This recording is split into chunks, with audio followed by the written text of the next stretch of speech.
भाभी,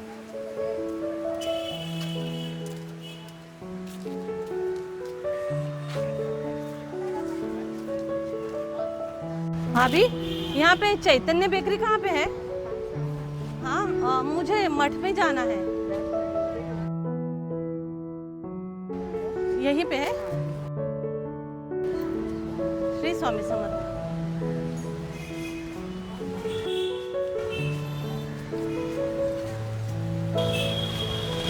हाँ, चैतन्य बेकरी।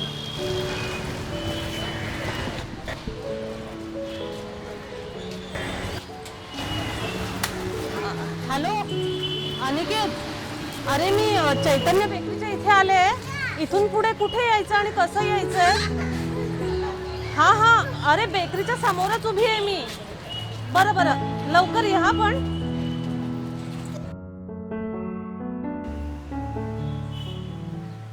श्री स्वामी समर्थ. श्री स्वामी समर्थ. श्री आपल्याला आताच यायचं.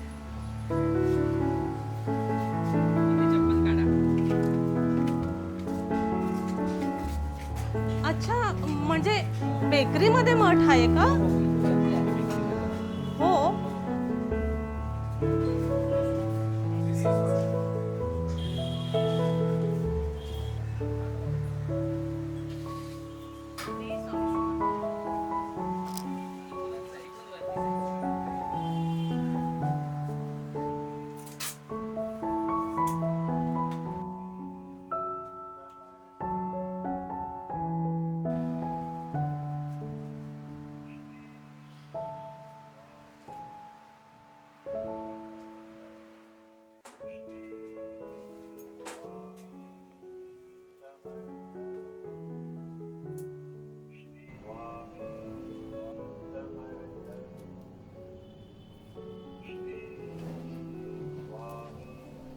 या बसा.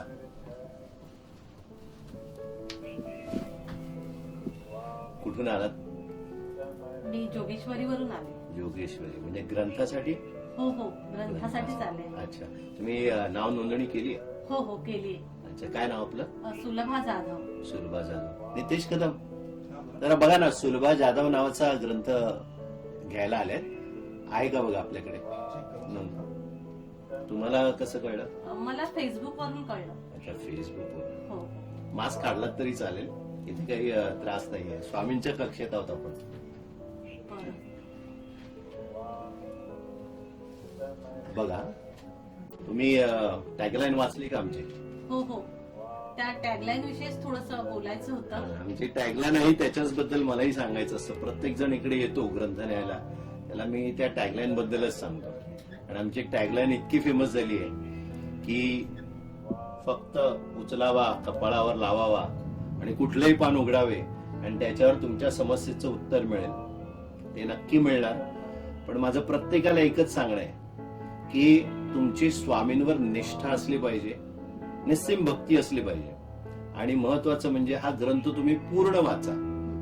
पूर्ण वाचल्यावर तुमच्या समस्याच राहणार नाही.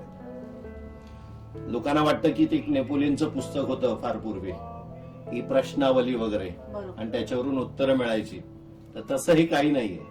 याच्यात फक्त आणि फक्त स्वामींवर तुमची निष्ठा महत्वाची. हा ग्रंथ असा आहे की प्रत्येक पानावर, हा पहिला ग्रंथ आहे ज्या ग्रंथामध्ये, किंवा मला माझ्या माहितीप्रमाणे हा पहिला ग्रंथ आहे ज्या ग्रंथामध्ये आपण जाहिराती टाकल्या. तर हा विनामूल्य आम्ही देतोय, ज्याला आम्ही म्हटलंय अमूल्याची किंमत अमूल्य. आणि खरंच अमूल्य असा ग्रंथ आहे हा. तर या ग्रंथाबद्दल सांगायचं तर हा ग्रंथ बनवण्यासाठी लोकांना हा प्रश्न तुम्हालाही पडला असेल की हा आम्ही अमूल्य म्हणजे विनामूल्य कसा देतोय. बरोबर आहे. याच्यात आम्ही एकही रुपया स्वतःच्या खिशातला खर्च केलेला नाही. लोकांकडे आम्ही अक्षरशः जाऊन भिक्षाटन केलंय सद्गुरुरायांप्रमाणे. जोडी घेऊन हिंडलोय, जे देतील ते आम्ही घेत गेलो. कोणी देणगी दिली, कोणी जाहिराती दिल्या. त्याच्यातूनच आज हा ग्रंथ उभा राहिलाय. आमचे स्वतःच काही नाही. महाराजांनीच आम्हाला संकल्पना आमच्या समोर ठेवली. त्या संकल्पनेतून आम्ही हा ग्रंथ तयार केला. आणि करते करवी ते फक्त आणि फक्त स्वामी आहेत. तर असा हा अमूल्य ग्रंथ आम्ही लोकांना सुद्धा अमूल्य देतोय. काहीही किंमत त्याची पैशाच्या रूपाने नाहीये, तसा हा बहुमूल्य आहे. हा मिळालं यांचं नाव? हो आहे. हा द्या. मला अजून एक प्रश्न विचारायचा आहे. माझ्या मैत्रिणीकडे हा ग्रंथ आहे, तिने तो वाचलाय आणि त्यात छत्रपती शिवाजी महाराजांविषयी काहीतरी अजून एक टॅगलाईन आहे, तर त्याविषयी थोडं तुम्ही सांगू शकाल का? बरोबर आहे. ही टॅगलाईन म्हणजे वेगळं काही नाही. छत्रपती शिवाजी महाराजांचे जे मेन वाक्य होतं की मराठा तेतुका मिळवावा, महाराष्ट्र धर्म वाढवावा, तर तीच थोडी आम्ही मॉडिफाय केली आहे. ती टॅगलाईन आम्ही आमच्या स्वामी धर्मात मिळवली आहे. ती अशी आहे की स्वामी भक्त तेतुका मिळवावा, स्वामी धर्म वाढवावा. खर तर स्वामी भक्तीचा, स्वामी नामाचा झेंडा आम्ही खांद्यावर घेतलाय. या ग्रंथाची संकल्पना अशी आहे की माझ्याकडे गेली 10 वर्ष मी बघतोय, लोक येत आहेत, प्रश्न विचारतायत आणि पुढचा प्रश्न, पुढची समस्या येईपर्यंत त्यांना आठवण येत नाही स्वामींची. आणि हे माझ्या एका गुरुने सांगितल्याप्रमाणे प्रत्येक माणूस स्वतंत्र असावा, इंडिपेंडंट असावा. कुणालाही कोणाचं म्हणजे दास बनवून ठेवू नये की आपण एखाद्या ज्योतिषाकडे जातो किंवा कुठेही बुवाबाजी, असे बरेच लोक आहेत. तर एक समस्या सुटली की दुसरी, दुसरी समस्या सुटली की तिसरी, हे तर चालूच असतं. पण मला असं वाटतं की माणसाने स्वतंत्र असावं आणि या ग्रंथाची संकल्पना ही स्वतंत्र बनवणारीच आहे प्रत्येक स्वामी भक्ताला. त्यानंतर खरी स्वामी भक्ती वगैरे आपण कोणाला काही शिकवू शकत नाही. पण महाराजांची हीच मूळ संकल्पना आहे की स्वामी भक्ती कशी करावी. फक्त गुरुवारीच असतात का स्वामी मठात? जितके सुद्धा हे सद्गुरु भक्त आहेत हे फक्त गुरुवारी जातात, बाकीच्या दिवशी हे सद्गुरु बिचारे एकटे बसलेले असतात. तर ह्या ज्या संकल्पना आहेत, म्हणजे पुढची शेळी जशी जाते तशी मागची शेळी जाते. अनुकरण प्रिय होत आपण सगळे. तर या अनुकरणाला थोडस आपण छेद देतोय. तर भक्ती करताना कशी करावी हे आपण कोणाला सांगू शकत नाही, पण जे महाराजांनी आमच्यापर्यंत पोहोचवलं ते आम्ही सर्वांपर्यंत पोहोचवतोय. हा ग्रंथ ज्याच्या हातात पडेल, आम्हाला खात्री आहे की त्या प्रत्येकाला आपल्या आयुष्यात भक्ती कशी करावी. मग सद्गुरु आता हे पाठी बसलेत, हे सगळे एकत्र आम्ही जे का ठेवलेत की कोणी म्हणतो आम्ही गजानन महाराजांचं करतो, कोणी म्हणतो आम्ही साईबाबांचं करतो. फक्त लोकांना गुरुतत्व कळत नाही. हे गुरुतत्व म्हणजे काय? हे गुरुतत्व म्हणजे एकच आहे. गुरुदेव दत्तात्रेयांनी जन्म घेतला. त्यांनी सुद्धा जन्म घेतल्यावर भूतलावर आल्यावर साक्षात ब्रह्मा विष्णू महेश अत्रि आणि अनुसूया मातेच्या पोटी जन्माला आले. त्यांनी सुद्धा भूतलावर येऊन 24 गुरु केले. मग आपण एक गुरु करू शकत नाही. पण हा गुरु कसा असावा, संन्यासी म्हणजे काय, या सगळ्या संकल्पना आपल्याला माहितीच नाहीये. त्या व्यवस्थितपणे लोकांपर्यंत पोहोचवण्यासाठी हा ग्रंथ आहे. हा ग्रंथ पहिल्यापासून शेवटपर्यंत तुम्ही वाचलात तर तुमच्या प्रश्नांची उत्तरं नक्कीच मिळतील. पण ग्रंथ म्हटला की प्रत्येकाला असं वाटतं की जड भाषा असेल. याच्यातली भाषा साधी, सोपी आणि सरळ आहे. अगदी बोलीभाषेत ग्रंथ लिहिलाय. ग्रंथात कुठेही जाहिराती नसतात, पण आम्ही भिक्षाटन करून जाहिराती मिळवलेल्या. महाराजांना प्रश्न टाकला, महाराजांनी सांगितलं हो, या जाहिराती स्वामीमय होऊन किंवा सद्गुरुमय होऊन ग्रंथामध्ये उतरतील. आम्ही कामाला लागलो. एक दिवस जर आम्ही ठरवलं की हे असं करायचं, तर दुसऱ्या दिवशी सगळी समीकरणं बदलली जायची. महाराज आमची परीक्षा घेत घेत अवघ्या मला वाटतं ऑक्टोबर मध्ये आपण सुरू केला ग्रंथ. 18 ऑक्टोबर ते 1 जानेवारी 2021 8 वेगवेगळ्या मठांमध्ये एकाच दिवशी एकाच वेळी आपल्या ग्रंथाचा मोठा सोहळा प्रकाशनाचा केला नाही. अगदी साध्या पद्धतीने महाराजांनी करण्याचा सुतोवाच केला. लोकांना नवल वाटेल, आम्ही ठरवलं असेल, वाटत असेल, पण तसं नक्कीच नव्हतं. प्रत्येक गोष्टीत स्वामी स्वतः हजर होते. 8ही मठात. लॉकडाऊनचा काळ आहे, तुम्हाला माहिती आहे. या काळात मठ, मंदिर सगळं बंद आहे. अशा ह्याच्यात, अशा अवस्थेत, अशा परिस्थितीत 8ही मठांचे दरवाजे सकाळी बरोबर 10 वाजता आमच्या स्वामी भक्तांसाठी उघडले गेले. हो. अगदी. आणि प्रत्येक मठामध्ये एक एक ग्रुप बनवून पाठवला. असं वाटलं एखाद्या मठापर्यंत आमचे स्वामी भक्त पोहोचू शकणार नाहीत, पण महाराजांनी ते पोहोचवले. महाराजांचा आदेश होता फक्त आणि फक्त 1008 प्रती छापायच्या.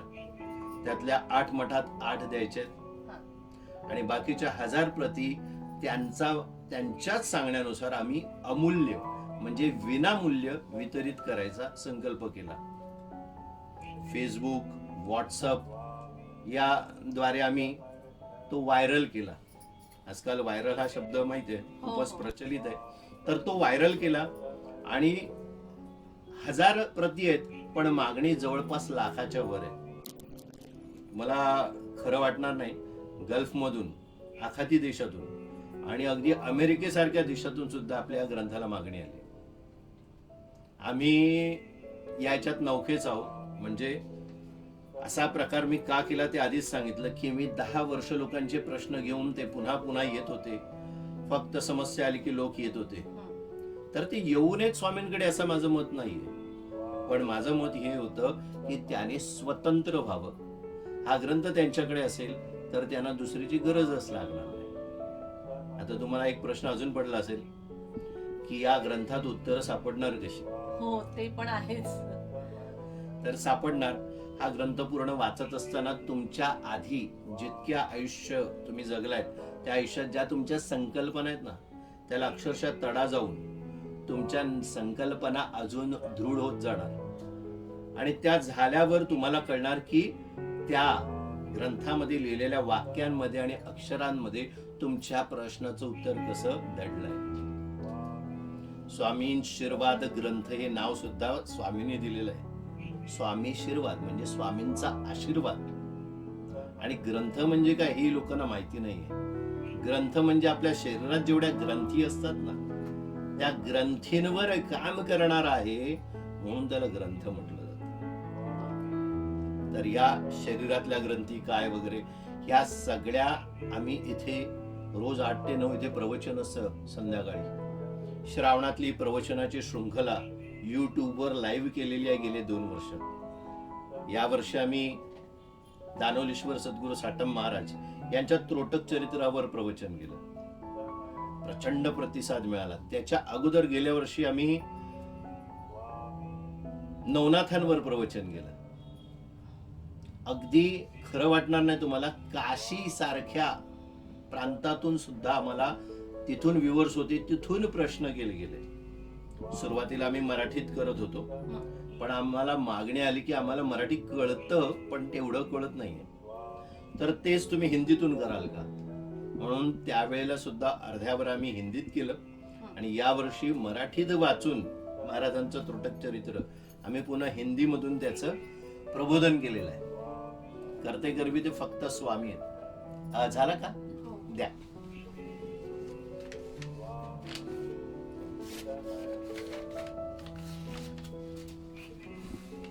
सुरुवात जाधव.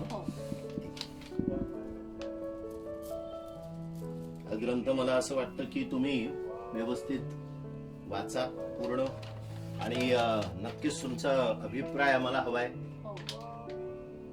आमच्या मठामध्ये बरेचसे वेगवेगळे उपक्रम आम्ही करतो. आम्ही जास्त मोठे उत्सव वगैरे करण्यात जास्त आम्हाला विश्वास नाहीये. या ठिकाणी आम्ही बरेचसे प्रशिक्षण देतो. प्रशिक्षण म्हणजे ध्यानधारणा, प्राणायाम, जप कसा करावा हे आम्ही प्रात्यक्षिक दाखवून त्यांच्याकडून करून घेतो. आमचा एक फार मोठा नाथस्वामी भक्त परिवार आता मुंबईत तयार झालेला आहे. बरेचसे लांब लांब म्हणजे कल्याण म्हणा, विरार म्हणा, पनवेल, कामोठे आणि या संपूर्ण एरियात महाराजांचे जितके भक्त आहेत ते आमच्या नाथस्वामी भक्त परिवाराशी संलग्न आहेत. जेव्हा वेळ मिळेल तेव्हा ते येतात. तुम्हालाही जर वाटलं तर नक्की या. पण त्याआधी माझं एक मत तुम्ही ऐका की ते म्हणजे हा ग्रंथ व्यवस्थित वाचा. या. श्री स्वामी समर्थ महाराज की जय. ग्रंथ म्हणजे साक्षात स्वामी तुमच्या हातात दिलेले, तर या ग्रंथाचा मान ठेवणं हे तुमच्यावर आहे. हा पूजनीय ग्रंथ झालेला आहे. आणि आतापर्यंत गेल्या माझ्या 50 वर्षाच्या आयुष्यात जे जे म्हणून मला सद्गुरूंनी दिलंय ते मी काही न लपवता काही न ठेवता या ग्रंथात ओतलेलं आहे. तर या ग्रंथात जे आहे ते संपूर्ण तुम्ही वाचावं. त्याच्यातून जर तुम्हाला अडलं तर, कारण तुमचा आम्ही नंबर पण घेतलाय, तर नंबर अशासाठी घेतलाय की आम्ही एक ग्रुप बनवू.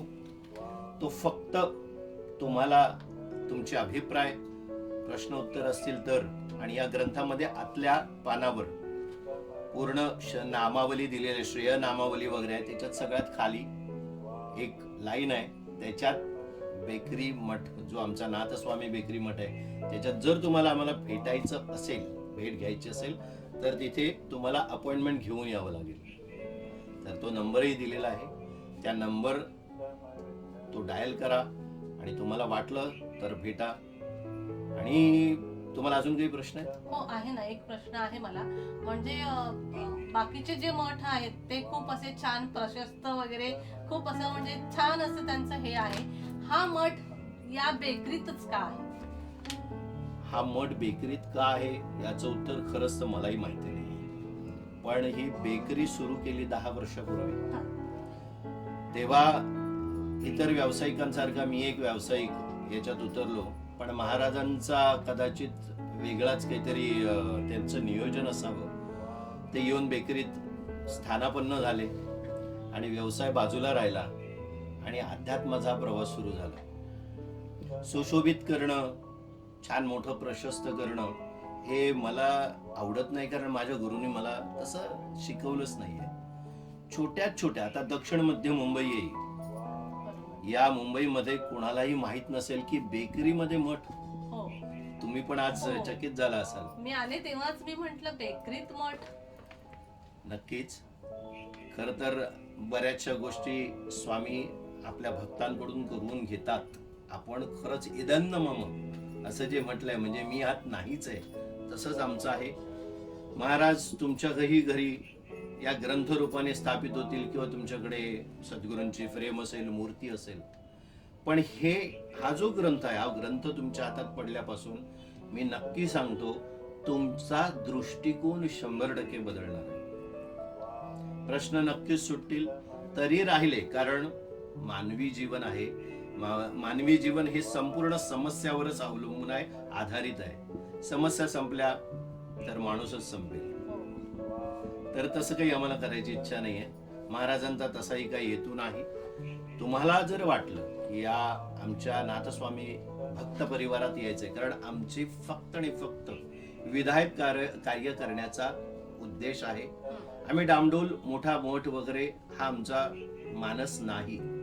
जास्तीत जास्त लोकांपर्यंत आपली मदत पोहोचवणे, मग ती पैशारूपी असू देत किंवा अन्नदान असू देत, काही असू देत, त्या पद्धतीने आम्ही इथे पोहोचण्याचा प्रयत्न करतो. या ग्रंथामध्ये किंवा आमच्या जाहिरातांमध्ये एक कंपनीचं नाव तुम्ही बघितलं असेल, कृपा सिंधू क्रिएशन. हे कृपा सिंधू म्हणजे पण तेच आहे. तर त्या कृपा सिंधूने, सिंधू म्हणजे सागर, समुद्र, तो त्या सागरा एवढा जो आपला स्वामी आपले आहेत, त्या सागराने आपल्यावर कृपा केलेली आहे. तर आमची कृपा सिंधू क्रिएशन ही संपूर्णपणे या आर्थिक बाजू सांभाळते, या सगळ्या परिवाराची. आणि त्याच्यात अजून एक तुम्ही हे वाचाल, खास लेख आहे, तो आहे श्री स्वामी समर्थ गृहमठ, श्री क्षेत्र कांदिवली चारकोप, मुंबई 67. तर तो मूळ मठ आहे, तो कांदिवली चारकोप मध्ये गृहमठ म्हटलंय. म्हणजे माझ्या घरात स्वामी पहिले प्रतिष्ठापित झाले आणि तिथून त्यांनी आपल्या लीला दाखवायला सुरुवात केली. हा मठ खरं तर महाराजांच्या आज्ञेनुसार कोणालाही ओपन झालेला नाही, जो घरात असलेला. पण जेव्हा अगदीच त्यांचे आदेश होतात तेव्हा त्याही ठिकाणी काही लोकांना बोलवलं जातं. पण त्याचंच प्रतिरूप म्हणून साक्षात स्वामी इथे येऊन बसले. इथे तुम्ही बघतायत सद्गुरू दानवलीश्वर, सावंतवाडी दानवलीचे साटम महाराज आहेत. हे सुद्धा येऊन स्थानापन्न झाले. आणि प्रवास कसा झाला, हा ग्रंथ कसा झाला, त्याची लीला हे फक्त आणि फक्त साटम महाराजच जाणतात. तर अशा पद्धतीने तुम्हाला जर वाटलं की आमच्या या भक्त परिवारात इच्छा आहे का, हो आहे ना, खूप आहे. तर याच्यात येणं म्हणजे हे काय, पहिलं तुमच्यातला आमूलाग्र बदल करून घेतला जाईल. म्हणजे इथे आम्ही प्राणायाम करून घेतोच, त्याबरोबर पूर्णपणे शारीरिक मानसिक शुद्धीकरण होतं. कारण आमचं एक मत आहे की एखादं कपाट आहे, ते कपाट पूर्ण भरलेलं आहे तुमच्या सामानाने. आता त्याच्यात नवीन वस्तू ठेवायला तुम्हाला जागा नाहीये, मग तुम्ही काय करणार? आम्ही पण तुमचं तेच करतो. ते सगळं कपाटातलं सामान आम्ही बाजूला काढतो, ते कपडे जे असतात त्याच्या घड्या घालतो, साफसफाई करतो आणि पुन्हा रचतो.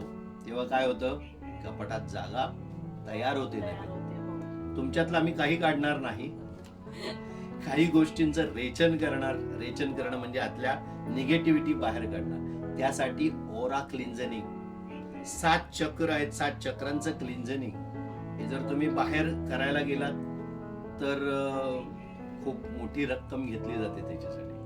पण इथे तेही आम्ही विनामूल्य करतो. आमच्या नाथस्वामी भक्त परिवारातल्या प्रत्येक भक्ताचे 4-4 सेशन मी स्वतः माझ्या हाताने केलेले आहे. बाहेरच्या जगात याला रेकी म्हणतात, पण ते रेकी म्हणजे काय तर ती सुद्धा मी ते शिकवतो आणि मी स्वतः करून घेतो. त्याला प्राणिक हिलिंग असं म्हणतात, याने शरीराची शुद्धीकरण, मनाचे शुद्धीकरण आणि 7ही चक्राचं शुद्धीकरण हे करून आपल्या या गिरण गावासारख्या या विभागामध्ये स्वामी स्वतः येऊन बसलेले आहेत. आणि त्यांच्या सगळ्या लीला या इथे घडत असताना त्यांनीच आदेश दिले की एक ग्रंथ असावा, आणि तो ग्रंथ आज तुमच्या हातात आहे. तुम्हाला नक्की वाटलं तर कधीही दर्शनासाठी येऊ शकता. आमचा हा छोटासा परिवार आणि आमचा मठ तुमच्यासाठी सदैव खुला असेल. श्री स्वामी.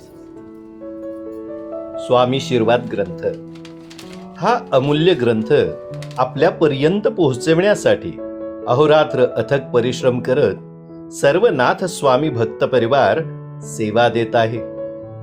सर्व स्वामी सेवक सेविका या ग्रंथाच्या वितरणाच्या कार्यात मग्न आहेत. 7 जणांच्या समूहाने सस्नेह सेवा देत जगभरातून आलेल्या चौकशीचा भार सांभाळत अविरत सेवा दिली आहे. समस्त नाथस्वामी भक्त परिवार व नाथस्वामी बेकरी मठातर्फे आम्हा सर्वांना शुभेच्छा.